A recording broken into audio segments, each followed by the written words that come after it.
Debbie, Deborah. You're known by so many different people using those names, but today we're going to start with just Debbie. I like Debbie myself. So I love Debbie. Debbie. I love Debbie. I was going to say Debbie, but you know why? Because that's what I was known as I was growing up through my teenage years, through all that, free frolicking years. And whenever someone calls and it's Debbie, I'm like, hey, it's nostalgic for me. Well, there we have it. We've nailed it. Everyone out there. We're changing it. Tell me Website this. name change. Tell me this. Thanks for coming on the show today. We were introduced by a friend who said that we should have you on the show here, Breakthrough Brands. You're based in Canada. You do a lot of traveling around the world, and you are coming to Ireland in the next couple of weeks as well. I want to ask you one question. Okay. Do you class yourself as a business coach, or do you class yourself as a musician, author? Oh, okay. I announced myself as, I would say it would be a business coach who absolutely can't breathe without music.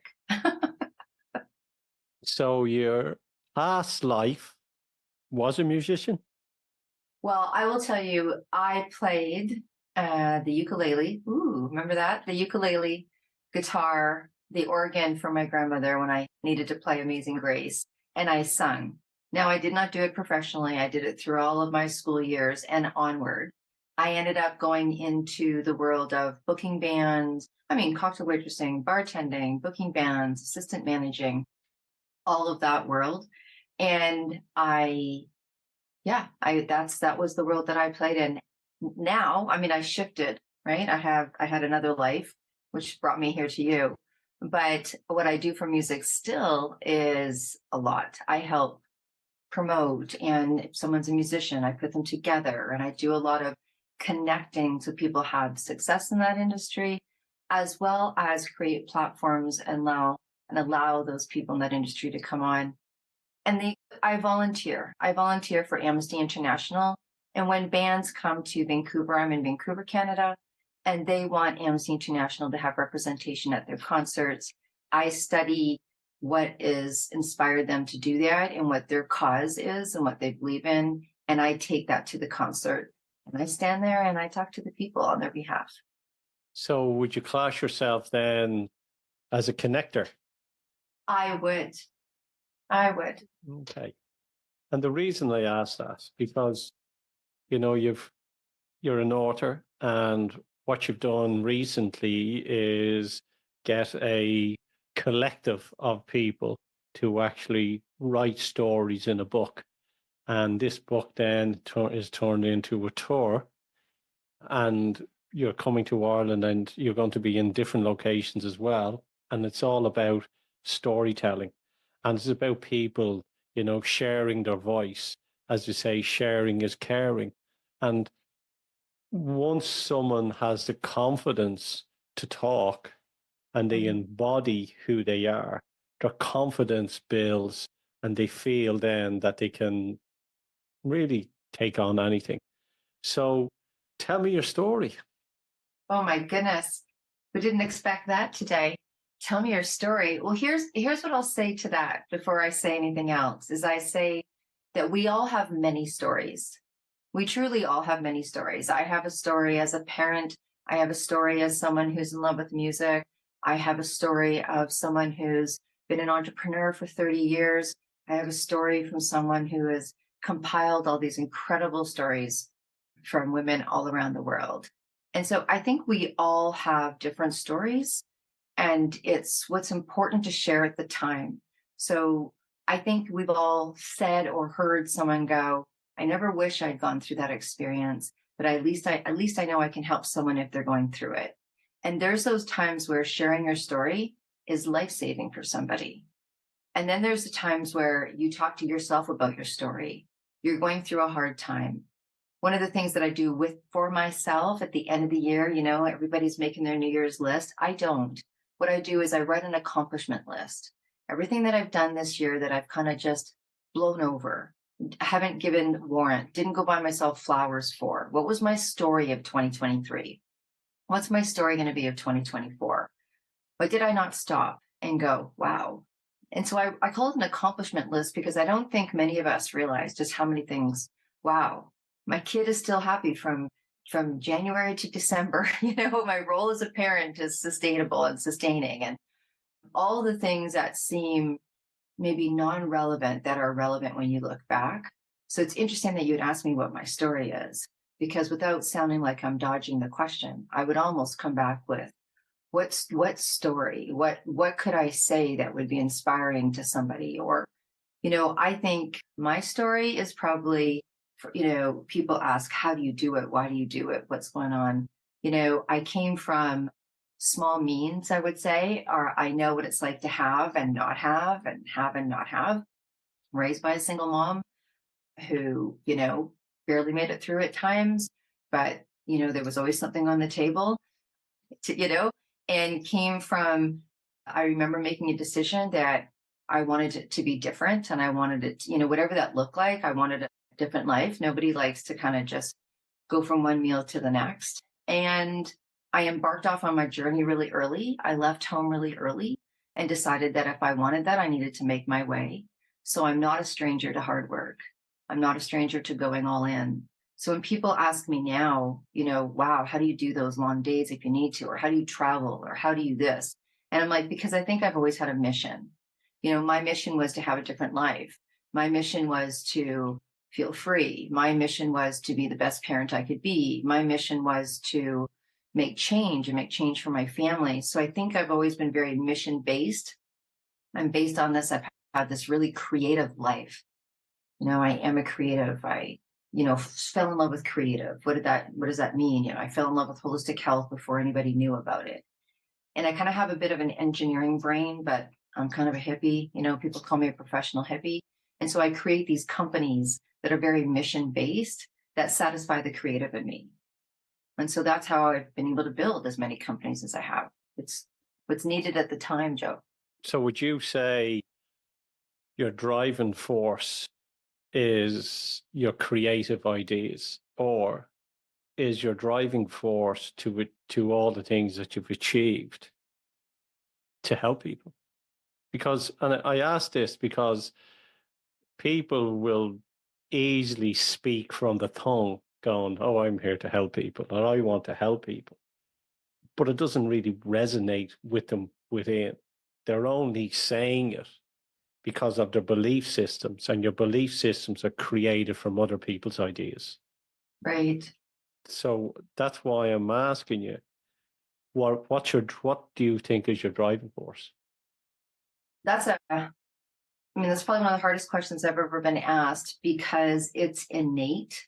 Like, there is this, I remember it being in the middle of this project. The project that we were in has been multiplex. And I remember waking up some mornings going, I don't feel like I have the decision to stop even if I wanted to. Not because we were so far into the project, but it kind of embodied, I kind of embodied the project. And it became the platform. And I'll tell you, it wasn't an easy task to get 440 women speaking and 262 women in a book and, 2 years. And there was someone had sent me a book, and as a gift, thank you so much. And it was just a little sticky that said, thank you so much for doing what you do for us. And I resonated to that, because I do believe that when I get up in the morning, one foot is probably put on the floor for me and my family, and the other one's put to do what I'm meant to do. And that's to help other people if you want. I think I help other people in many different ways by giving them platforms, much like you are today. And I remember putting that sticky there. And I looked at that sticky. It's a sticky, right? You would throw it away. You'd be like, oh, that's lovely. Thank you. But I kept that sticky there as almost like as a beacon, just because we really were, my team really was all in to create this platform, knowing we were creating thank yous and not thank yous for us, but women thanking themselves, women putting themselves out there, which is not easy to do. People think it's easy. People, it's not easy to do. And I used to look at that little sticky and go, okay, just like that. Just keep going. Just keep going. Just keep going. You are making a difference. Because sometimes when you want to make a difference and you're in the middle of the 20-hour days, it's hard sometimes to really see the impact until you're at the end. And then you see all this beauty of people making connections. Yeah, that little post-it note is actually, it's a reminder, out of sight, out of mind. And it's allowing you to focus on that and giving it energy. Yeah. Before we get into the book and the people that you pull together, I'm just going to keep harping on what we're talking about. How do you make decisions? Wow. I make decisions two ways. I just finished teaching a class on this yesterday, so how prompt. I teach a lot about top performance, which is my specialty as a coach. I either make decisions in a nanosecond, or pending the depth of the decision. Because I think after you've been doing this for a while, and I'm sure you would agree, you can make decisions like this because you automatically can scale it. You're like, how important is it? If I make the wrong decision, what is the depth of the damage? And those decisions I can make in a nanosecond. Or if it's been something that I've done over and over and over again, and I instantly go, if it crashes, I'm okay. If I'm good, it's up. The other one, for example, right now I'm hiring 3 people. And I've learned over my years in hiring people, even though I have a feeling in my gut whom I'd like to bring into the team, I will do my due diligence. I will complete interviewing everybody. I will call the references. I will take that out. And I actually have a piece of paper at 11:30 last night, and I put the names of people, their assets, their deficits, what I have to teach them. So that's a bit of a long-standing decision. I've learned that. I mean, I've been really, really, really, really fortunate. I think out of 32 years, I've had to let 2 people go, maybe 3. But so my intuition has served me well. But so really, it's not much in between. I'm like, oh, I don't know. Let me get back to you next week. I'm like a yay, or this needs way more work to it. What is it? Okay. Would that be then you get an impulse to act, an urge to do something as part of your decision process? Yes. Yes, absolutely. I will drop to my strong intuition. I will hear what my head is saying. I will make very strong intuitive decisions very quickly. And I will also make very educated decisions very quickly. Yeah, because, sometimes our intuition or gut will give us a decision. But if we leave it too long, our mind kicks in because our mind is there to protect us and will give us all the reasons not to. And if someone can learn to follow that intuition, that impulse, and act on it in such a way, they'll see a different way of life rolling out in front of them. Would you agree with that? I would agree with that. I'd agree with that wholeheartedly. It is a very, very difficult place to stay when you have an intuition or when you have access to that intuition. And even if that didn't turn out the way that you thought or wanted it to turn out, to look to see, it's almost like the right next step, it's like the right next step. Okay, so the right next step for you was to put a compilation of people into a book and then gather a large amount of speakers in different continents. Why? Well, honestly, if you want to talk about intuition, I was 31, and let's just make an announcement that so's my daughter. So how long ago?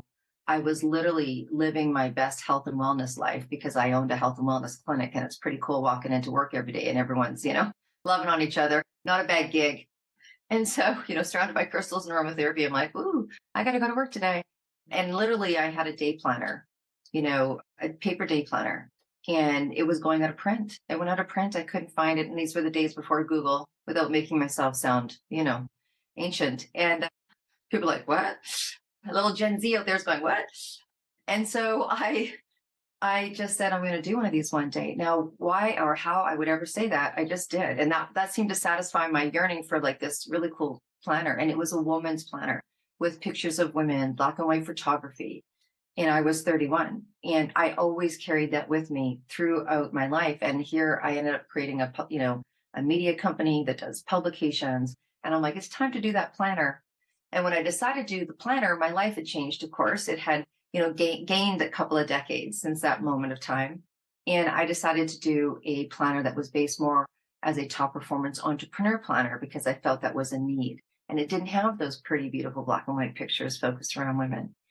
And then it was when I really was walking across a bridge during our world health crisis, and I was on my own, and I heard the words, "It's time." And, sometimes you hear things that someone else would hear and you don't know what it means. And then you know what it means. And so a month later, I picked up the phone and called my publicist and I said, "This woman's book I've been talking about for a long time." She goes, "Yeah." I go, "Let's do it." She's like, "Hallelujah."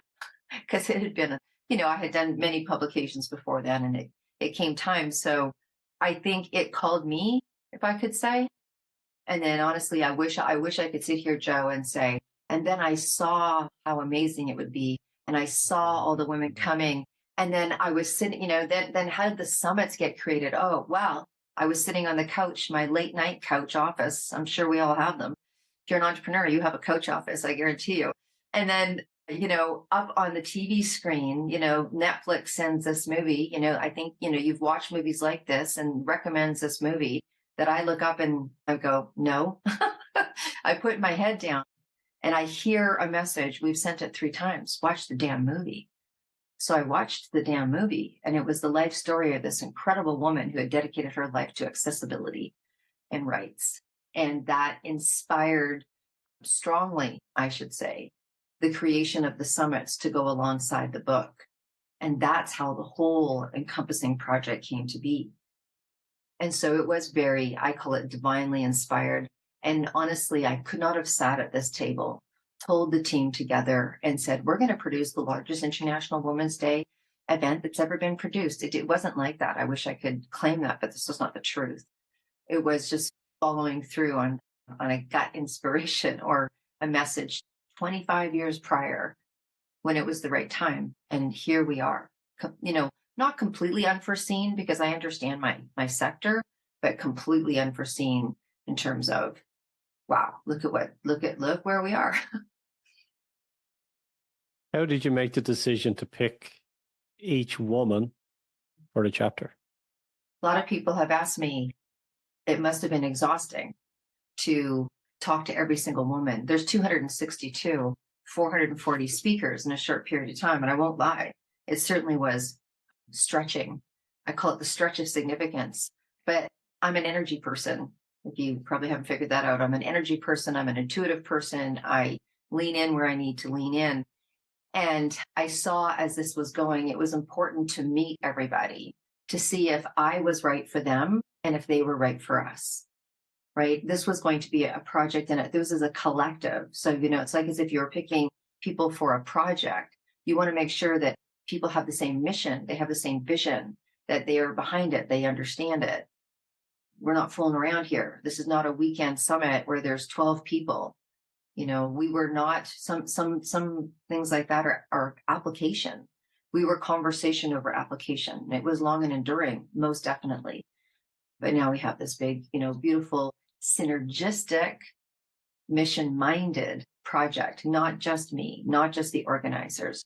And so literally it was just like this. And talking to women, I got a hit right away. And if I didn't feel like they were for us, I have a plethora of people that I could refer them to. And that was kind of how I went into each call. And, it's kind of like the Noah's Ark story. When you build it, they show up. They show it.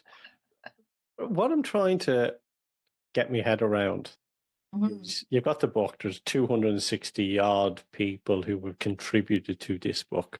And then you're doing the summit to go along with the book. Why? What's you in the 31st of December 2024, you're going to look back at this year and you're going to make a note of all the things that you can celebrate which you've done, which this will be one of them, I know. Right. But what will the why be? That's easy. Because when I was watching that movie, the movie that got sent to me, it's called Seeing Allred, and it's Gloria Allred's life story. And it's, I suggest anyone watch it if they really love to see the power of accessibility. And so as I was watching the movie, my jaw started to drop. I never had realized the full story of that woman's life. And I think for me, I'm inspired and I hear stories that people do in their life at different times in different sectors. And that was probably the first time I sat down and watched, per se, someone's biography on this continuation of her mission. And I think we all do that. But, we all don't have movies. And so I heard very clearly a message that I had been, this isn't new. Just happens to be a project, like I started the first women's networking group in Vancouver in my home on Sunday at 2. Bring your kids if you have them, because Joe, there wasn't a networking group available for women that wanted to work. I mean, I was, maybe 30, and there wasn't a women's networking group. And when I look at all the work that I have done personally and how the world's worked and how that's opened up, that's not that long ago. And so I think for me, there's always been this accessibility, accessibility, accessibility, accessibility. Our project is for women and those that support women. It's not an exclusive.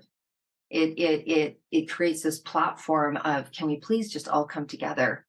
And when I think of coming together, I think of solidarity. When I watched that movie and my jaw dropped, I texted my publicist and I said, we're not launching our book at Christmas, which was the original plan. We're launching International Women's Day and we're going one more year.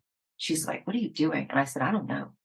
I'll call you tomorrow. And the next day I canceled all my meetings and I watched the movie in silence. And I heard two things. I heard, you need to create an accessible and global project. Now I can tell you from being in media, accessibility and global don't work, because accessible means that you have to be accessible to a woman in the Bahamas of a town of 300 who actually came on our show and has completely changed her life. And global means you have to start, media, it's expensive. It's, we're on Amazon and Apple and Roku and Hulu and all of that stuff. And the other message I heard is that International Women's Day has become a Facebook posting day. And you need to get women to honor it the way a mom does Mother's Day. Now, that might sound really offside for someone or left side, but I swear most people out there have had a strong intuitive message at some point in their life, because I could not have thought that up. And so solidarity is why, like, I really, truly, it almost brings me to tears when I watch what happens, because I know as we're recording, I know as we're doing these summits, I know as I'm having conversations, I know that there's women in other countries that if they said International Women's Day or even tweeted about it, they'd be in jail. And so I feel like our work's not done. It's quite interesting, because there was a referendum here not so long ago that they wanted to remove the word woman and mother from our constitution, and the government pushed this out, and they were destroyed.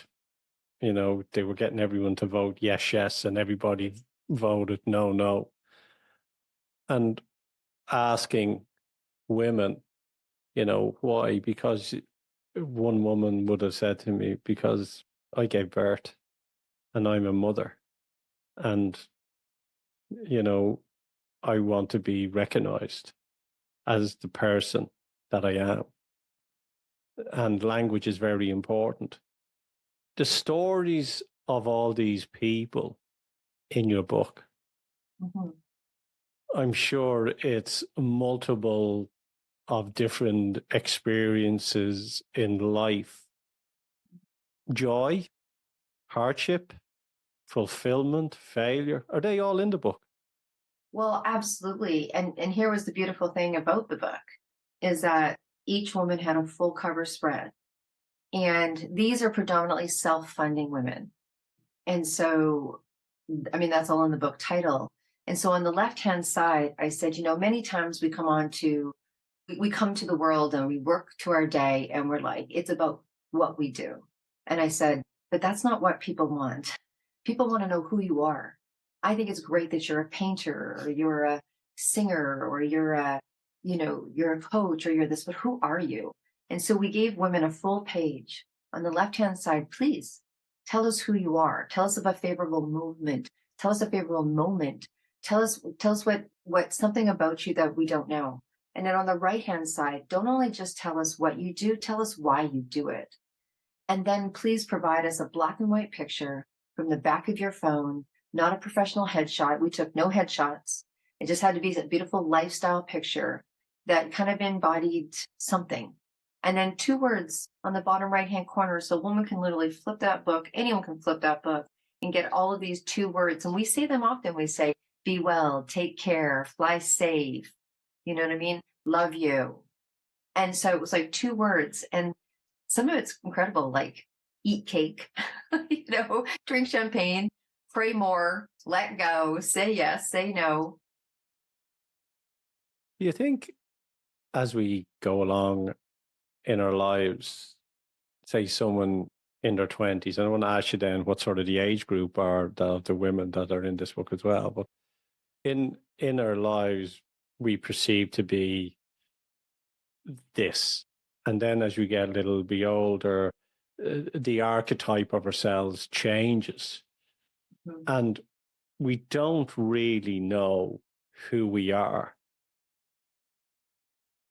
till we've lived a very long time. Like I just wrote down there, I'm only discovering now in my mid-50s of who I really am, even though there was all those different people that I thought I was.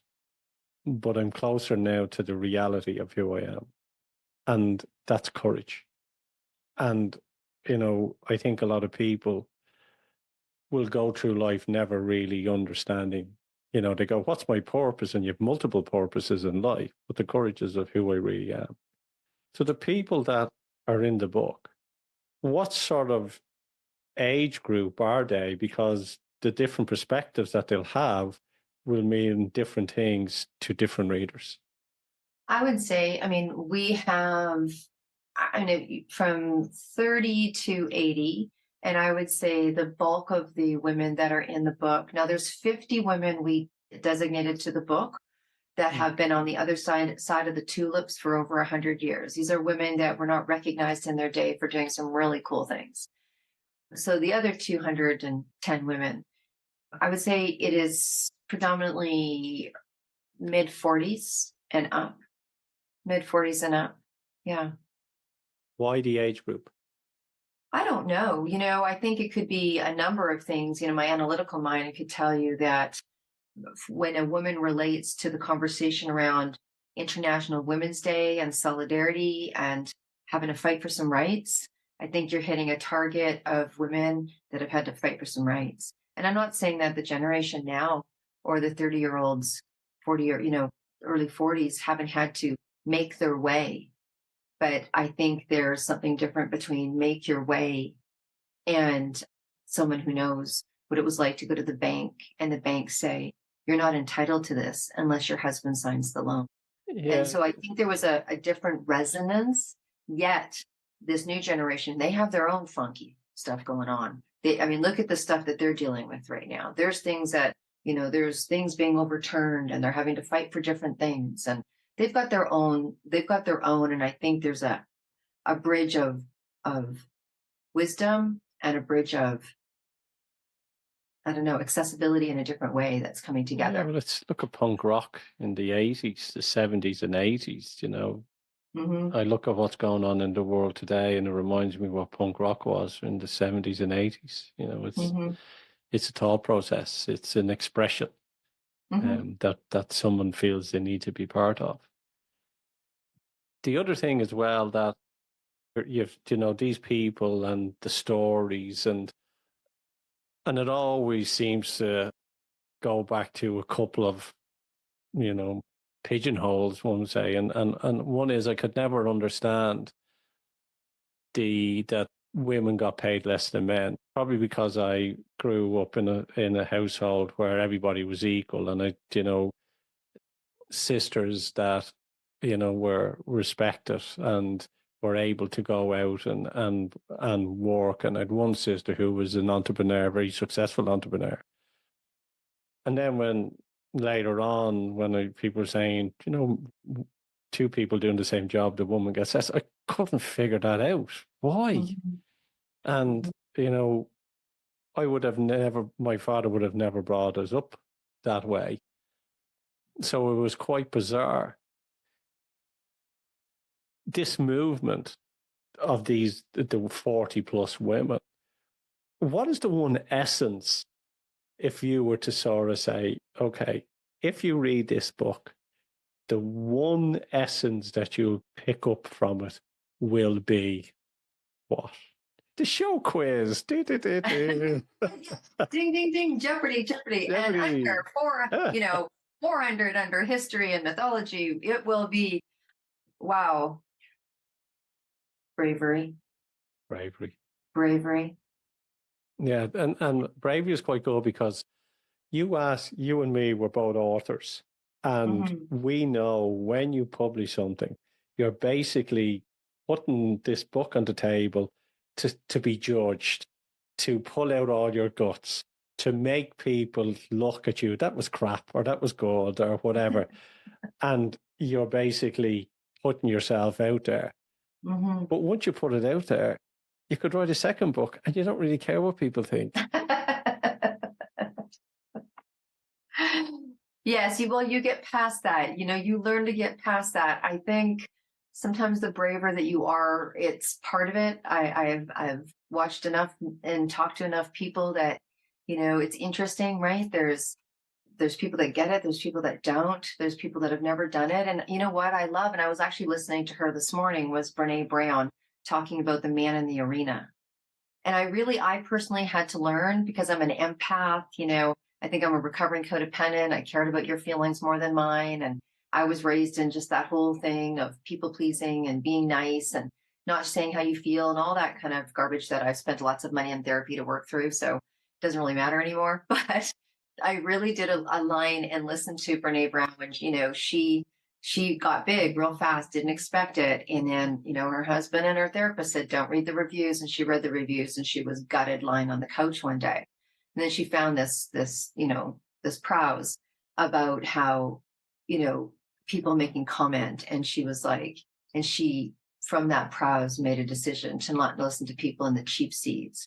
And what she meant by that was that unless you're in this arena, like if someone's going to judge my book, then you've lived my life. You go through the process of putting words on paper.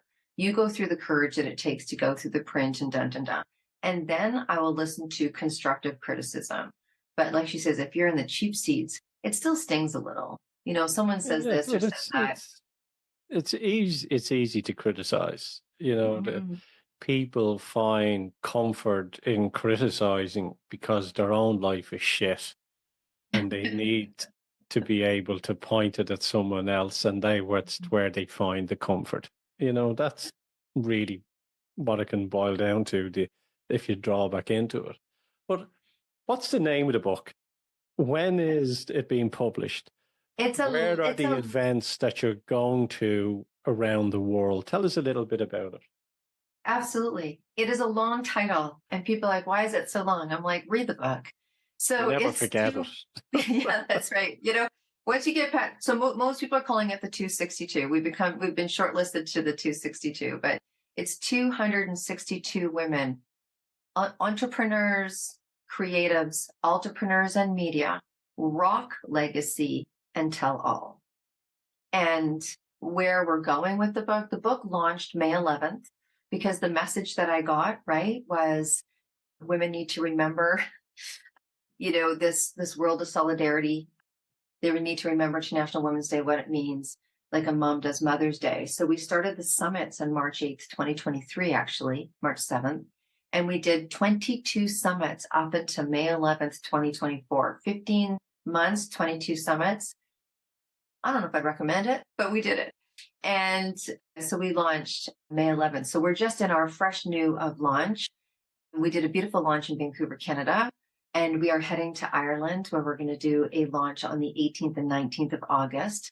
And then we head over to Los Angeles, where they have the 2024 Emmys, and we'll be at the Celebrity Gifting Lounge. They say lounge, but lucky us, it's around a pool.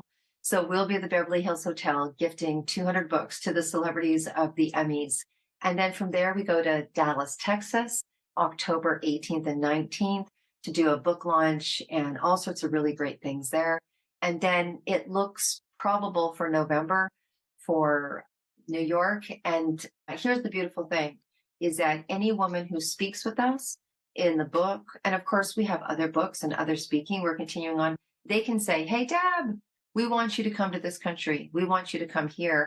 And so then we work together. So there's 4 to 5 live book launches and summit per se on the ground. And then we still do 8 full days of every time zone of summits live online to be accessible. So we do live summits and we do book launch summits. And so we're in Ireland, what's the venue? How many speakers are you having? Tell me a little bit about that. Yeah, so we're going to be in Kildare, and our mutual beautiful friend Johanne Callahan arranged that. And where is it going to be? I should have that at the top of my head, right? As at this beautiful golf course. We'll have to put it in the show notes. I don't want to say it incorrectly. We're going to be on the 18th. We're going to have 9 speakers and a multitude of different topics. Again, it's open for women and those that support women, so everybody.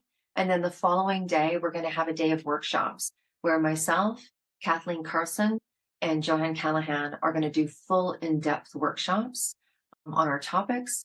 And it's everything from personal development, personal growth, business development, business growth, networking, collaboration, retreat for a woman. Just come and receive, like sit in the chair and don't do anything but let us pour into you, have some lunch, meet some other beautiful people, have some connections, breathe air in a different space. And so we're going to do that for 2 days. I'm going to be arriving on the 9th because I'm addicted to the Cliffs of Moher. I'm hanging out there for 4 days. So I'm going to be arriving in Dublin, spending some time in Dublin, heading down to Doolin, and then heading back to Kildare before I fly home. It'll be a nice little trip. It's a good time of the year as well. So you will completely enjoy it. When it's over and the book is done and the summits are complete, what's the next process in Debbie's life? Well, here's the interesting thing. A decision was made. So when I first decided to do this book, it was a 5-year book tour and nothing less. And so we did all these summits, and probably about 3 months before the grand finale, summit of May 11th, 2024, women were like, we don't want to stop. And honestly, it wouldn't have felt right to stop. And so this now is a part of my life.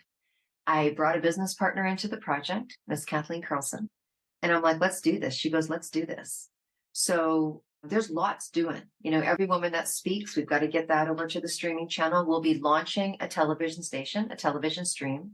So that's yet to come. That's all in production. We have the 262 book. We have 50 women, like I said, on the other side of the tulips. We knew as we embarked on this 5 years, there's going to be women that go, I wish I was in the book.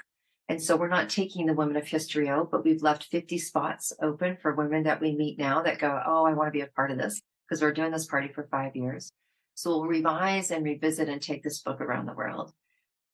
I have other projects on the go, like that planner I was telling you about, the planner. So it's the Entrepreneur Day Planner. There's 120 people that have given quotes for 2025, and people are now giving quotes for 2026.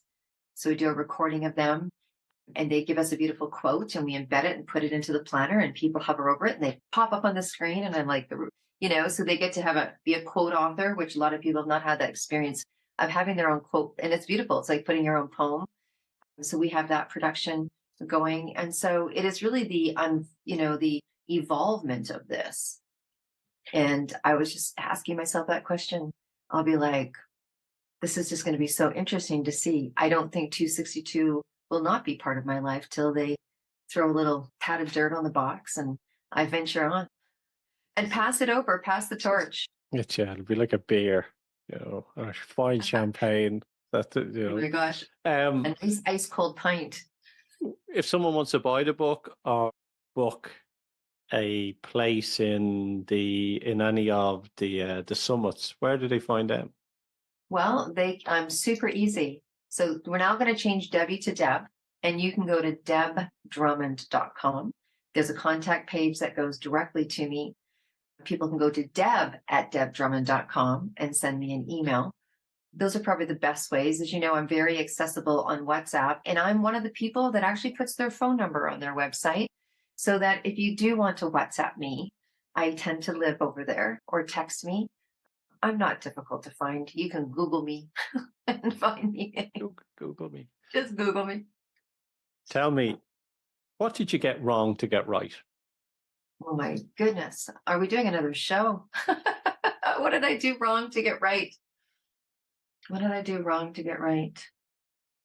You know, when you talked about making decisions, I think in my early days, I made some uneducated decisions. And it wasn't about making a decision based on my gut, but it was that I didn't appreciate, and honestly, truly, it was 32 years ago. So we didn't have the availability we have now, but I've built 7 companies. And one of the things I do now is I do my due diligence and I hire experts on the spot. And I don't worry about how much they cost me, because what I did in the beginning of my businesses where I didn't have access to experts and what have you, and I had to figure it out by myself. Oh God, I think I almost, I almost put myself under in one business, not having the right people on the team. So now what I do is I never question what it's going to cost me to have someone's expertise. Expertise is priceless. Really is. Absolutely. You can put a value on it. Hire someone for less money and end up with hardship, or do it for the right on it. On that then, what's the best business advice that you'd give someone? I think you've answered it there, really. Be realistic. Be realistic. Do you know what I mean? Like, do a true self-evaluation. What do you bring into the table and what do you need? Also, it's a long game. It's the long game, right? You'll see a lot of things in the world about that things can happen quickly, and they made this money in 24 months, but they don't tell you how. They don't tell you if that person was up 20 hours a day. They don't tell you. So when there's the results that you want, and look, we all have them. And it usually comes that people want things very quickly. And you know what? Fair and go for it. Don't prepare to be, a millionaire in 5 years. Prepare to be a millionaire in a year. But be realistic and be willing to go all in.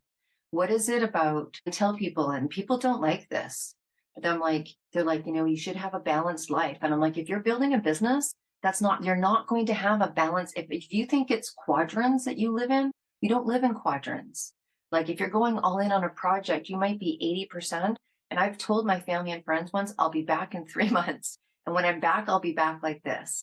And so I think you have to be honest, or, it's a difficult place. If you're going to venture into entrepreneurship, be prepared to go all in. You have to break your own barriers. Never mind the barriers. You're going to come up against yourself. And one of the best things that I ever saw was a movie called Creed, and I love it. I was listening to the music this morning when Rocky Balboa took the young Creed to the mirror and said, "You want to win? If you want to win, look in the mirror. That's your opponent. That's our opponent." Yeah, I think that we're in a world where there's glamour and I did this, and I don't think people realize the hardship and the sacrifices that are made for that person. We only see the glitter and all the bells and whistles.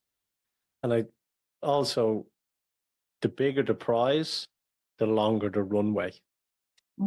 If you want to make chump stuff, it's here. If you want to make it big, or not big, but just something that's worth putting that effort into, the long way is there, and it'll take longer to get to it. But it's celebrating, as we said in the beginning of this interview, was remember to celebrate the wins as you go, because that's what really matters. We leave it on this one thing. What book would you recommend if someone said, "Oh, apart from the book that you're producing, what book would you recommend?" And possibly a business book as well, as this would be more a business show. Okay. Well, I can recommend yours. Can I recommend yours? The book. So the book, when there's like a book that changed your life, From a business book standpoint, the one that I have gone back to many times, and before I was ever in business, it crossed my path and I read it without knowing what I was reading. Truly, I was like, I don't even know why I'm reading this. Why am I reading this book? Before I was in my 20s, was Think and Go Rich by Napoleon Hill. And I think one of the chapters that really sat with me was creating a mentorship circle, and how he did that with people that were here and not even here, like tapping into that third brain. So I read that about 10 times, and I haven't read it lately, but I've read it 10 times. And the book that changed my life actually was a book called Living in the Light. And it was authored by a woman named Shakti Gaiwan. And it was at a time where I was reading it in my 20s. I think even earlier than that. And I remember sitting at the back of the bus reading it. And it was the first time that I had read anything that explained how I felt inside. And it just explained feminine energy and masculine energy. And I had both inside, and it wasn't really like so great maybe then. And I had this drive. I had this drive in my creativity. I had this drive, and I couldn't put a word to it. And she talked about how when you put those two together, when you have this incredible creative force and you have this drive, just how you can take yourself out into the world, or how you can do I was really doing a lot of art back then, how you can take that project. And I felt like someone had heard me. It was like the first time I ever heard a Janis Joplin album. I put it on and I took it out of my mom's record collection and went into my bedroom and I heard it. And I almost felt teary. It was like, I felt like, oh my God, there's someone out there like me. And I don't know what that meant. But so the Living in the Light, Shakti Gaiwan, made me feel like I was okay as a person. And Think and Go Rich by Napoleon Hill, I think that there's something very fundamental about that book that is lifelong. Yeah, it's an interesting book. There's parts of it that people won't they have to sort of figure out the ether, and it can be mismessaged as well, but I think it's all part of the process. You have to realize when it was written as well. And it says that in the book. Like, it's written some feminists would be flipping out of their mind right now because of that. But it's a book that was written in a more masculine manner. You talk about, right? You just have to take the principles out. Take the principles, yeah. Debbie Drummond, thanks for coming on the show. Thank you. Well, Joe Dalton, thank you for having me on the show. And I can't wait to have you on Mission Accepted.